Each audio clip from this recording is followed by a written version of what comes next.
everybody, welcome to Hard to Master. It's Jeremy, and as you can see, Lance is not here. It's just me doing a little solo video for you because with this root video, we're talking strictly about solo. I've not used the bots in a multiplayer account yet, but soon I hope to do that, and we'll explain that more whenever we talk about other videos, such as like when we express our feelings on the Hirelings expansion that comes in the Marauder box, or also as a separate Hireling pack. We'll talk about that. As you can see, I do have the Clockwork Expansion 1 and Clockwork Expansion 2. I have played them both several times. I will tell you what's in that box, as well as kind of how each bot works, or what cards they're going to try to attack you with, like a human player would. In addition to that, I will go over and tell you which ones I kind of like the most. It's hard to say which one you do need to get, because as I start off here, and I'll move these boxes out of the way, with Clockwork 1, you do need the original box. As you can imagine, you would need that with Clockwork 2 as well, because you can't play Root if you don't have the base box. So with Clockwork 1, you're going to be using the base box faction, so kind of, if you don't have the other expansions, this would be the one I would tell you to start with, just because you don't have to buy as much. And so in the Clockwork 1 box, you're going to get dashboards for each bot. So as you can see, I do have the Automated Alliance here, which is your Woodland Alliance. I do have the Electric Eyrie, and depending on which printing you have of it, you may have an updated board in the new Clockwork 2 faction box, but mine actually, I checked word for word, and it looks to be the exact same as what's in the new one. So I think I just have two boards of the same. And additionally, you have the new 2.0 Mechanical Marquise, which is going to give you a better experience playing that one than if you played the original Mechanical Marquise, which came in the Root Riverfolk expansion. And then you have the Vagabot bot. And each one of those, like I said, will give you a board. You're going to have a root robotics, rootbotics guide, which will tell you how each one does, give you an example of how their turn would be. Most of them will be the first turn, but they're in this specific one, there's a couple that do give you a mid-game roundage that tells you how they play. So, it could be good for you, it could be bad, I don't know, depending on how you play. So you get the boards, you get the rule book, you also get these priority clearing markers that will tell you where you're going to attack based on a priority chart. So if it says 12 and it says the least priority, you're going to go to 12. If it says highest priority and it's available, then obviously you go 1. You do have the cards for each one, and the majority of the cards are either going to be trait cards or they're going to be difficulty cards. And I'll kind of go through them for you. So with the Electric Eyrie, you do have an easy, a challenge, and nightmare on every bot. And so easy for the Electric Eyrie is during setup, add only 1 Oil Vizier to the decree. Challenging, you would take 1 Bird Ambush from the deck and add it to the bird column of the decree. And then with Nightmare, which is going to be the hardest setting, would be during setup, you're going to take 1 Bird Ambush from the deck and add it to the bird column of the decree. At the end of the evening, score 1 victory point. So you can see with a lot of the Nightmare cards, you're going to be giving them more points as you go, and that's going to make it a little bit more difficult because they're continually gaining more and more points. You're also going to add 1 or 2 of the trait cards, which will alter the way that they play. The way I kind of like to do is I just like to randomize, shuffle up the cards, and just deal 1 or 2 of them out. That way I'm not like giving myself an advantage of, oh, well, I like playing this way, I like playing that way. So you have Relentless, Swoop, War Tax, Nobility. For example, the Relentless is going to, after resolving the decree, you're going to remove all defenseless buildings and tokens in any clearing with the Eyrie Warriors. Swoop, at the end of daylight, place 2 warriors in the clearing of the highest priority with no Eyrie pieces. War Tax, whenever you remove an enemy building or token, its owner loses 1 victory point. That was a pain because I played with that one. So and there's another one, Nobility. So that is the Electric Eyrie set of cards. I'm not going to go through every card just because I don't want to take up too much time with each faction. But with the Woodland Alliance as Automated Alliance, you have Easy, which the difficulty means you're going to only organize if a clearing has 4 or more Alliance warriors. Challenging, you organize if a clearing has 2 or more Alliance warriors. And then Nightmare, you organize if a clearing has 2 or more Alliance warriors. And guess what? At the end of the evening, you're going to score 1 victory point. So like I said, these points are going to add up and add up. I'll tell you, out of the base Clockwork expansion, the Automated Alliance, just like many people say with the original root game, is, for me, the toughest. I think it's the toughest to beat. I think it beat me. If it second time, I think I beat it by 1 or 2 points. So that was on challenging. I don't think I did Nightmare on that one yet, just because it was pretty tough. Even with Easy, it was tough. So popularity, Informants, Wildfire, and for instance, Veterans, I'm going to gain a Guerrilla Warfare ability of the Woodland Alliance. In battle as Defender, you use the higher roll, and the attacker uses the lower roll. So that is your Automated Alliance cards. Go with the easiest to play, and I played this one probably the most, would be the Mechanical Marquis 2. Easy, whenever you recruit, instead you're only going to place 2 warriors. Challenging, whenever you recruit, also place 2 warriors not in the ordered clearing you rule of highest priority. And then Nightmare, whenever you recruit, also place 2 warriors in the ordered clearing you rule of highest priority. And then at the end of evening, you're going to give away another victory point to them. So they will get those. They have Blitz, Hospitals, Iron Wheel, and Fortified. Hospitals, at the end of battle as Defender, if 2 or more Marquee warriors were removed in battle, place the 2 warriors in the clearing with the keep token, so kind of like Field Hospitals. Iron Wheel, whenever you recruit in Escalated Daylight, place double the warriors. So there's those Mechanical Marquee cards. And the last is a Vagabond. And the Vagabond, other than the Marquee because I played it the most, if you look at any of the new pair matching, it says for a better game, you kind of either want the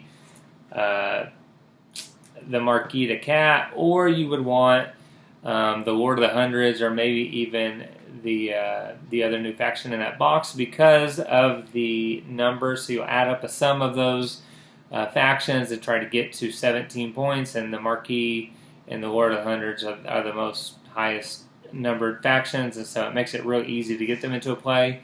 So it's really easy to solo them, and so I'll tell you, soloing with the cats, even as you get to know them and you keep playing, yes, it's easy for you to play, but it feels, some of these bots can be pretty challenging, so it does help to, and I have played other factions against them. Sometimes the total doesn't sum up that well, and then it's a little bit harder to feel like it's a true balance, but it's still fun.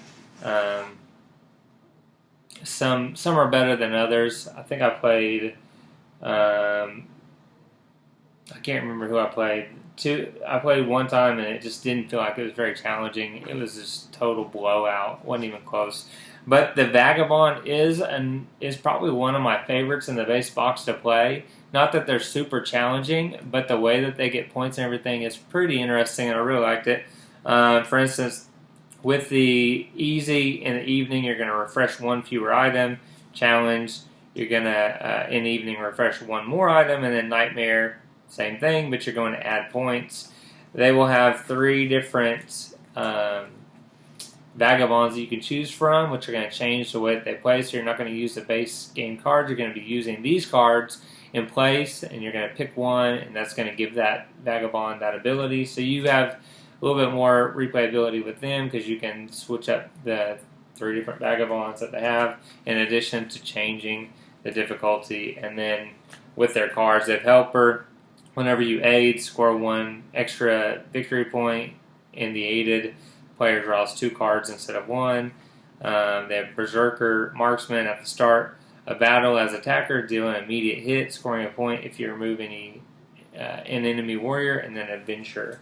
So I know I talked a lot about the cards, and now I'm going to go into the boards and kind of show you how that's going to play out. And since we have the Vagabond here, let's just go ahead and start with that. So with the Vagabond, you're going to follow Birdsong, Daylight, Evening like usual. You're going to reveal a card. On the majority of bots, you're going to reveal a card at the top of the deck, see what the suit is. If it's craftable, you're going to craft it. Then, depending on how many items you have that are damaged or undamaged, you're going to slit.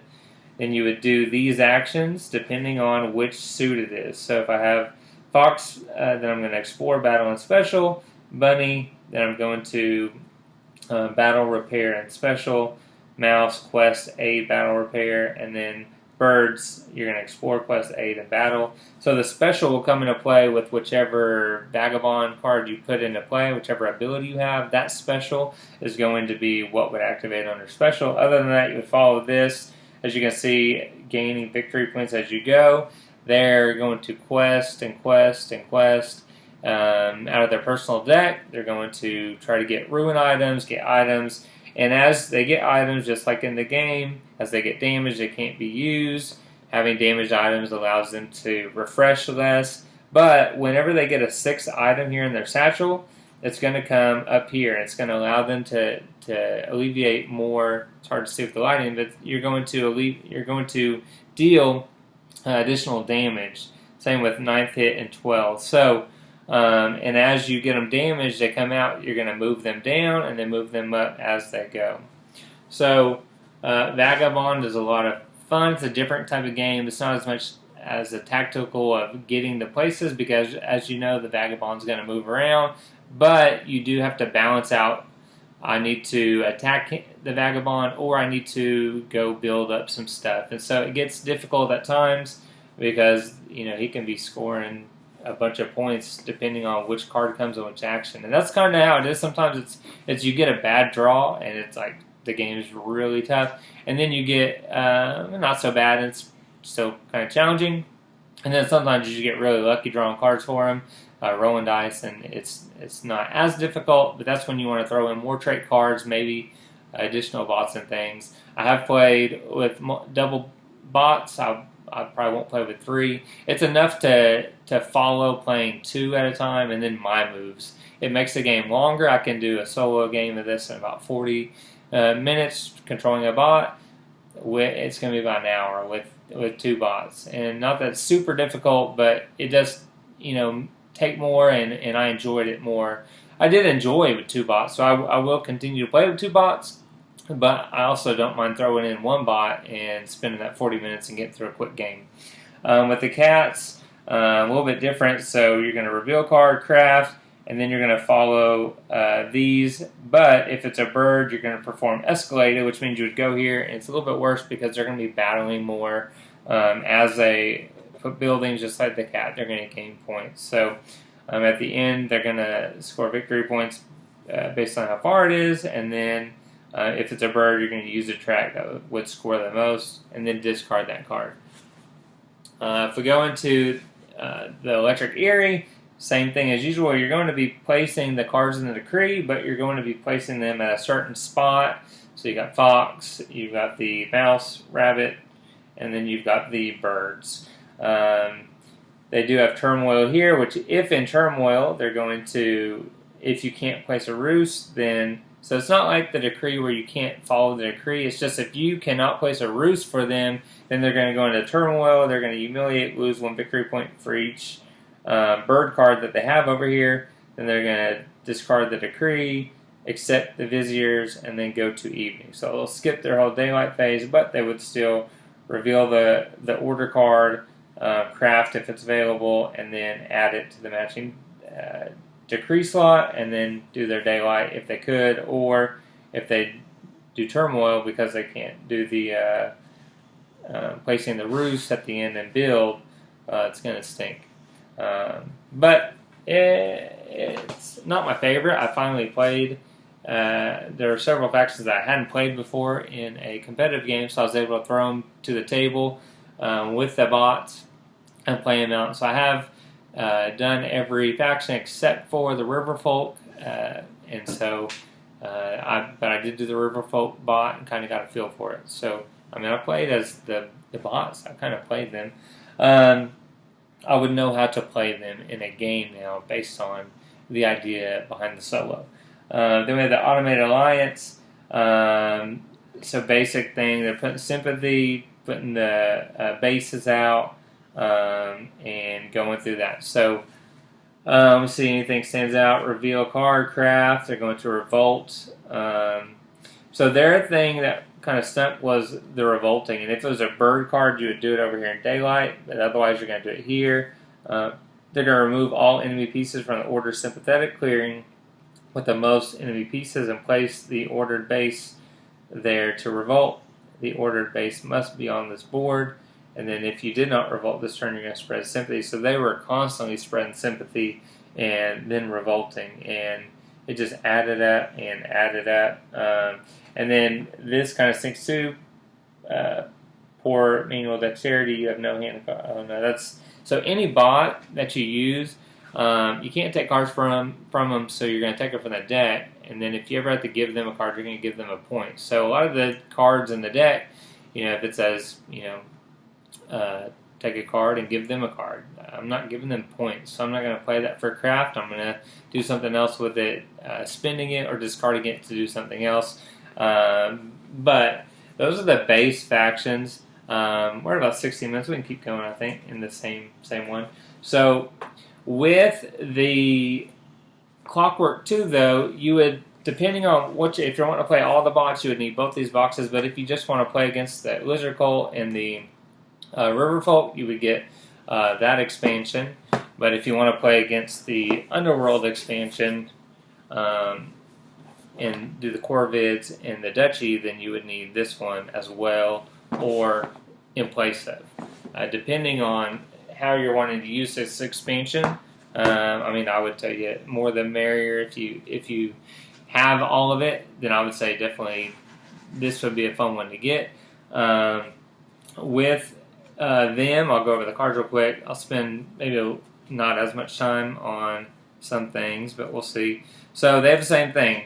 And in addition to this, if you get them both, you do have additional Vagabonds and all the other base faction cards that can add new traits. So that is kind of cool, and like I said, new Vagabonds, so you can make that even more.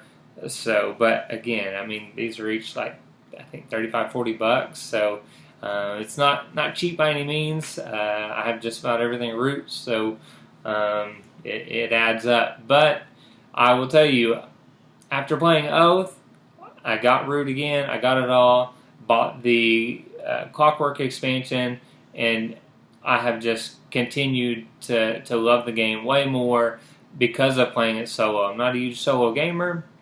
I haven't played solo in years, really, and so I've played a lot of solo with this game now in the last month. So it makes me, I can't wait for other solo games that I had backed or bought and waiting for them to come in. Not that it's an exorbitant amount, but the ones that are coming, I can't wait to test them out now too.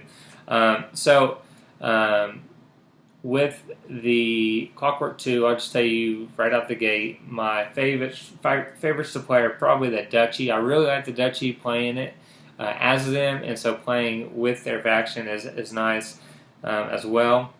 So easy is whenever you recruit, instead recruit only one warrior plus one per mole.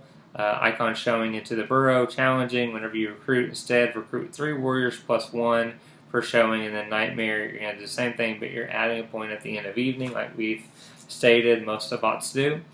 You have Overwhelm. You now dig twice per turn, and it now requires and moves only 3 warriors, not 4. So moving 3 is definitely going to move them out of that burrow much more. Investors, whenever a human triggers cost of errors, they must discard a card that matches a clearing from which a duchy building was removed. If they discard the matching one, the duchy loses a point, but if they cannot, the duchy sways the minister, and they sways the minister as in the sway action, but the minister must also match a clearing of removal. We'll talk about that more. I'll break out the board. Foundations, whenever cost of heirs triggers, it now removes the crown from the bottommost way minister. The suit matches instead of the top. And invaders, the tile for the dig action is now such a clearing that has the most enemies buildings than the fewest enemy warriors. If you cannot build because no building slots are open, battle in each clearing instead. So those are your duchy ones. Let's just go ahead and break out the board now. So with the duchy, instead of having your ministers as cards, you're just going to have your crowns, and they're going to start placing from top to bottom here, which gives them abilities here, which match the cards. But I will tell you, it was nice being able to do this and not having to lay all the cards out, because as you know, as you start putting them cards out, it takes up more space, and it's hard to fit them, so I was a little worried about that, but then I saw this, I go, oh, that's great. As usual, you're using citadels, which place extra moles out, or markets. Markets are going to give the bot more points per markets on the board, and then tunnels can too, depending on which ministers out on the board. But you're going to reveal the card, craft as usual, and then you'll add 2 warriors plus 1 per showing the mole symbol, so you can see as depending on difficulty, adding 2, 3, 4. And then moving them from the dig action, which usually takes 4 to do that. Now you can do it with 3. Can get them on the board more and make them much more of a pain to deal with.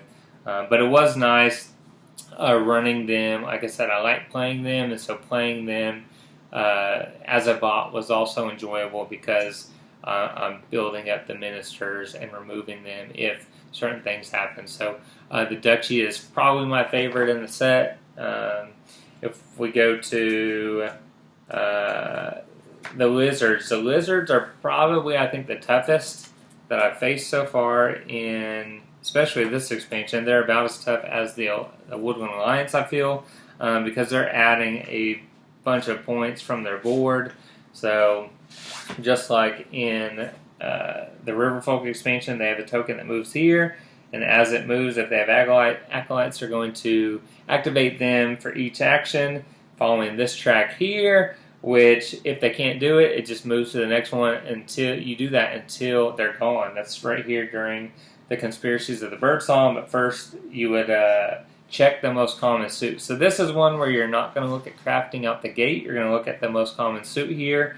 You're going to do your Conspiracies if they're acolytes here. Then, depending on the cards you have in here, the top 4, the ability may change, because if it's more challenging, it's the top 5 cards, then you've got to look at the 5, and you're going to activate them by either placing a warrior and a garden in there, which floods the boards with these gardens, which gives them control, because if they have a garden they control, they rule it.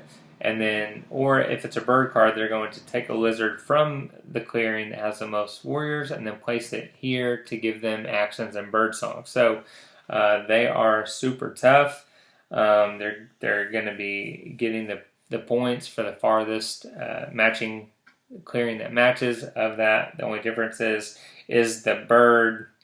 If it's a matching bird card, then it would be the lowest. And then you're going to discard the remainder that you didn't reveal from the Lost Souls deck, and then you're going to add the revealed ones back here. You're going to add a card that you, or add a card to the deck, or from the top of the deck, and if you can craft that card, you're going to craft it, giving them a point. Then, depending on the ability, I had a Radix. At the end of the turn, you draw a card and add it to your soul, so they were getting more cards. So I would remove a garden, remove the card, but then they would get more back, which made it tough. Spiteful, whenever you crusade, score 1 extra victory point if you remove any tokens. That was another one I randomly faced. Fanatics, whenever you convert, battle in the clearing after converting the warrior. In this battle, do an extra hit. Player tie. Target player with the most defenseless buildings, then most points. Martyrs, whenever you perform a bird ritual, also place a warrior from your supply into your acolytes box. Easy, for the ritual phase, you're only doing 3 cards. Challenging is 4, and then Nightmare, extra points. So 4 and extra points. Um, with the next two, there's a little extra. So that's the additional board I was talking about, which for me is the same because I have the printing that has the same board. So I'm going to skip that.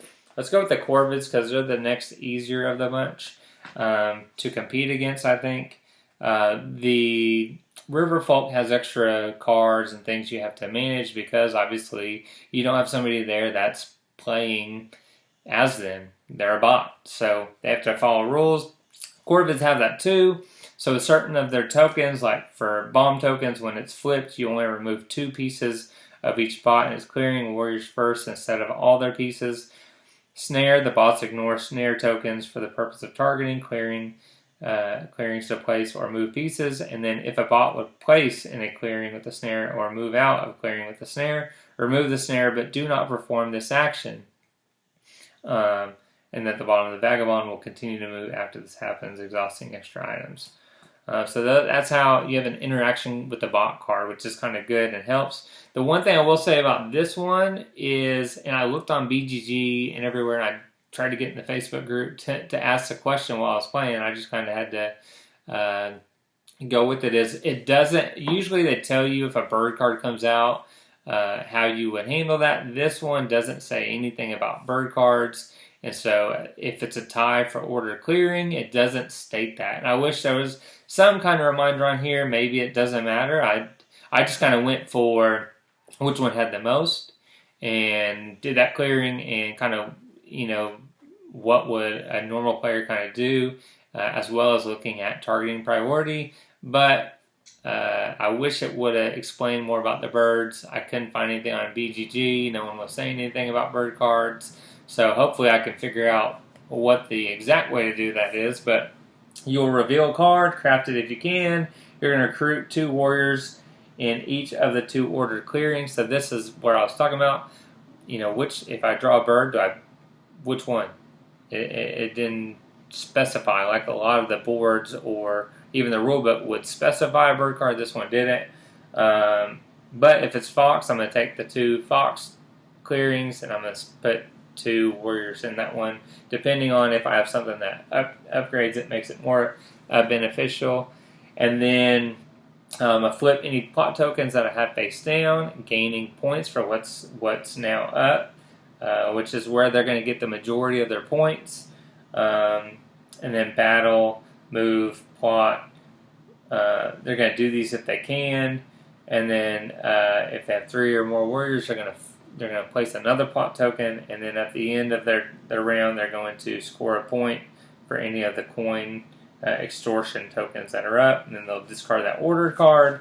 Plot tokens are the exact same. There's no new ones, but we talked about the bomb. We talked about the snare. When flipped, each player with a faction piece in his clearing discards 1 random card for extortion, and then raid is the same. So, and the abilities up here are pretty much similar from what I can see. But yeah, I like the Corvid Crows. I think they're a cool faction, and thematically placing tokens and just boom, that just happened like out of nowhere. It's cool. It's kind of the Tagawa and Scythe faction where I'm placing traps and seeing how they go, or the Bastet faction and Ankh, placing those cats, what's going to happen, flipping them up and penalizing or potentially allowing me to place more warriors if I have the raid token out. So with their cards, they have Vendetta. Whenever any plot token is flipped, it has the when flipped effect of a bomb plot token. So more bombs, even though they're not bombs. Backup plans: whenever a plot token is removed, place a warrior in the clearing from which the plot was removed. Mastermind: you now plot twice per turn, and then gamble. Whenever a plot would be flipped, the human with the most faction pieces in the clearing must first guess the plot type. If they're correct, the plot flips and scores, but does not resolve its when flipped effect. Then they remove the plot, scoring 1 point. If they're incorrect, you score a point. Easy: when you recruit, just do 1 instead of 2. Challenging: you're doing 3 instead of the 2. and then Nightmare 3 instead of the 2, but gaining a point. The last one that's in this box, and we'll quickly touch on, I'll go over the extra cards, is the Riverfolk faction. And the Riverfolk faction has advanced services cards, and then they have basic services cards. And the advanced are going to go more in depth based on, which factions are in play and how they work. Basic's going to just basically say that with the Riverfolk, they have a market of 5 cards, and then any player can, at the start of their daylight, they can hire services, whether that's getting a card from the market, using the river for river boats, or mercenaries using them as battle pieces.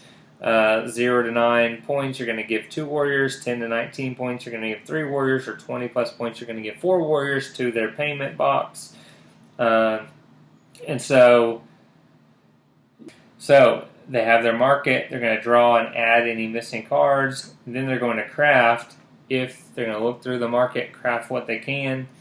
And then they're going to set the order card as the rightmost card. If you did craft, you're going to discard that, which could change. If it's the last card in the row, then it would change because you're crafting and discarding that. Then you'll build and garrison. So you're going to place a trade post, gaining the points if you can, with no trade post and a warrior. You're going to place a warrior also. And then you're going to recruit 1 warrior in each ordered clearing. If the clearing is a bird, then instead you're going to recruit 1 warrior on each river space. And then you're going to organize. When you organize, you're going to look over here at this box for protectionism. If there are no warriors, not even your own, if there are no warriors here, then you're going to be on the shield abilities. If there are warriors here, but there's nobody in your supply here of your own warriors, then you're going to be doing the sword ability. And then for the rest of your turn, you're going to activate those. So if that did happen, and you had one of those meets the requirement, you're going to gain a point, and you're going to place 2 warriors. If it's a shield and you have people there, you're going to place 2 warriors in a clearing that has the Riverfolk pieces and the most enemy pieces. Then you're going to battle. You're going to look at this track and see if you have the shield or the sword ability and battle that way, whether it's in each clearing, or if it's in the shield, you're battling everywhere. If it's in the sword ability, then you're going to battle in only those ordered clearings. Then you're going to score a point per warrior of the player with the most warriors in the box. So it could even be you. So you got 2 points. If you got 2 warriors in there, everybody else has been removed, then you have 2 warriors. So 2 points, and then you're going to remove those warriors from the box, which will allow them later to do these abilities. So in addition, then you look at racketeering. If you can do the sword or shield, then from each clearing you'll take all but 2 of the Riverfolk warriors and add them to your payments box, and then you'll discard. And if you were shield, then you would discard the leftmost card of the market in addition. So you'll discard 1 card on the leftmost and then an additional if you're shield. So that's how they work. I liked using them as well. They were a cool faction. It's my favorite color of pieces, so that helped as well. But quickly, I'm going to go through their cards. So easy, you whenever you build a garrison, you're not going to place a warrior at the trade post. Whenever you build a garrison with challenging, you're going to place 2 warriors at the trade post. And then Nightmare, you're going to gain a point after doing that. Involved, greedy, garrison. As a defender in battle, you're never defenseless, and you can your trade post add 1 to your maximum hits. Ferocious, as attacker in battle, your maximum rolled hits is 3 away. Greedy, score a point whenever the player with the most points buys any number of your services. And then involved, if a human player does not buy your mercenaries service on their turn, treat your warriors as if all the player's enemies bought mercenaries. The Vagabond can buy the mercenaries to avoid this penalty, but does not benefit from the service. So those are all of the new factions. Real quick, I'll go through. So you have the Arbiter. is a new Vagabond you have. You also have the Vagrant bot, and then you have the Scoundrel bot. In addition, you have Overwhelming for the cats. Whenever you recruit, you score 1 point for every 2 warriors you cannot place because your supply is empty or because there are no legal clearings to place them in. Expand can only trigger once per turn. Steadfast for the Alliance is skip Public Pity if Surprise Revolt will happen this turn. Take only one of these actions each turn, and you ignore Martial Law. Questing, adding more quests for the Vagabond. Count damaged items towards the 6-9-12. Items needed to be placed on your battle track. Items cannot be removed. Quest score extra victory points. Whenever you aid, move to the nearest clearing that has a player with any items in their crafted items box, but only aid them once, and then use these updated daylight actions. So it's changing the actions that you can play based on the ordered clearing, and then focused for the Eyrie. Resolve the decree by action column, not suit. Do all recruit, then all move, then all battle. In battle, deal the extra hit, even if the battle column is tied for the most cards. So I've not used the new ones for the originals. I didn't even put them in the box because I wanted to show you what comes in it. Now I'm going to mix them in that box into the Clockwork 1 box because that's where they're going to be used. And so yeah, and then with the Clockwork 2, you will have a new Robotics map or rulebook with updated rulings for like the lake, the mountains, in addition to all the new factions. And then you'll get a new set of these priority markers. So that is Root Solo. You will use bots. Like I said, you can use the bots with multiplayer, and I'll touch on that shortly in another video. We're going to kind of space these out. So doing this in a different setting with different lighting. Sorry, it's not as nice as when we record Lance's, but it's a solo take, so I want to do a solo video, and Lance said that sounded great, so we went with it for you. Spent a lot of time on each box. I hope that helps you. I know our videos kind of run long, but we do like to give you all the information it takes. Some of my favorites are, like I said, the Vagabond, the Marquise the Cat, or Mechanical Marquise. Probably the, it's hard to say on the Clockwork 2. I like them all a lot. The Duchy for sure, and maybe, I mean, I like the Challenge of the Lizards, but I also really like the Riverfolk colors and the way that their market works, and especially if you're playing with more than one bot, it makes it really nice to not just attack you all the time. So. And buy stuff from them. They have that market that's available, and you can hire them to help attack other people. So that's my take on the Clockwork 1, Clockwork 2. Thanks for watching. If you have any ideas of videos you'd like us to put out for you or anything about Root, like I said, we're going to break this up into several different videos. So the bots, the new expansion, the Marauder expansion. We're going to talk about the hirelings and how those interact and how they're going to compare to the hireling in a multiplayer and the bots, adding a bot to a multiplayer game, and which one might be a little bit better or what we liked better or even how they played. So hope you enjoyed it. Hope you enjoyed this video on the solo take on Roots. Some people said they didn't even know you could do Root solo, so hopefully they continue to maybe try this out. But until next time, I'm Jeremy, and this was Hard to Master. I'll get these boxes back out so you can see what they look like at your store. I know my mic's in the way, but thanks for watching. Many Mo Problems on Instagram if you want to see more pictures. I got a lot of pictures of Root Solo on there right now. And even if you're wanting to upgrade your games, you can look at Levity Games. They do have stickers for most of the factions except for the new Marauder stuff, and it makes it look great. So until next time, I'm Jeremy, and we'll see you.